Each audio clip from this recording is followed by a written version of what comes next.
Now, I admit, I notice things in a weird way.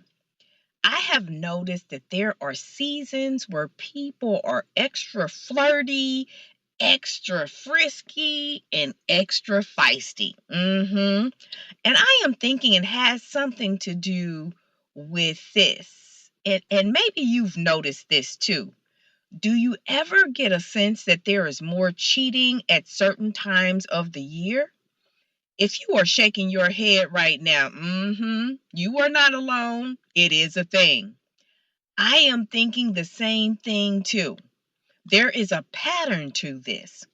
People report more cheating during the specific seasons of fall and spring. It is Ask the Guru Tuesday, family, and I am Davena, the Relationship Guru. Now, every week I dive into questions and topics that explore how our relationships connect with the people and the world around us. We keep it real, raw, and totally relatable here. Thank you for being here. Now, do me a favor, please. Go ahead and hit the like and subscribe buttons. It goes a long way with helping this message get to new viewers. Now, let me be the first to say, I am not a licensed therapist or counselor. I am a certified relationship and life coach. And today I am digging into why the cooler months tend to bring on more cheating. Let's unpack this together. I don't know. Why does fall weather seem to lean into cheating? Yeah, let's unpack it together.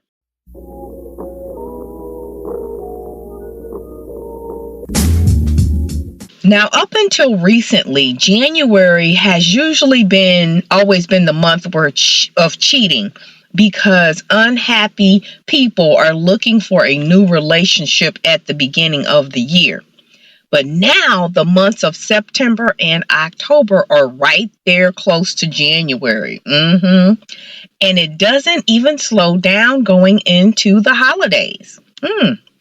Scientists are saying that back to school, back to work, and now that summer vacations are all done are some of the reasons people are looking for something to do. And they are saying that sometimes when you have cracks in your relationship, it shows up once the summer has come and gone. In fact, several studies point to a noticeable rise in cheating starting around September. Now, why are the months of September and October the months when people start to cheat more? I don't know. The months of September and October bring on a lot of changes. I do know that. People start feeling the countdown to the new year, and with that, it comes an itch. An itch for a reset. Now, whether it's in your career, your personal life, or your love life, the idea of starting something fresh starts to weigh heavy on people's minds. They start thinking about it. Now, some folks see the new coming year or the upcoming year as a chance to rewrite their story, level up, and then chase those things that they have been putting off. That new attitude of new year, new me, that energy starts sneaking up early into the months of September, October, and even into going into the holidays. And sometimes it sneaks into your relationships too. People start to do more self-reflection. Fall weather and cooler temperatures is not just about the leaves changing. It is about the energy changing and people thinking differently. Cooler weather, long nights, and the slowing down of summer gives people time to think. They think about their choices, their happiness, and their connections. And for some people, self-reflection makes them look at their relationship and wonder if they are really happy or if there is something missing. Sometimes that thinking makes them look for excitement and change outside of their relationship, especially if they start with being, curious.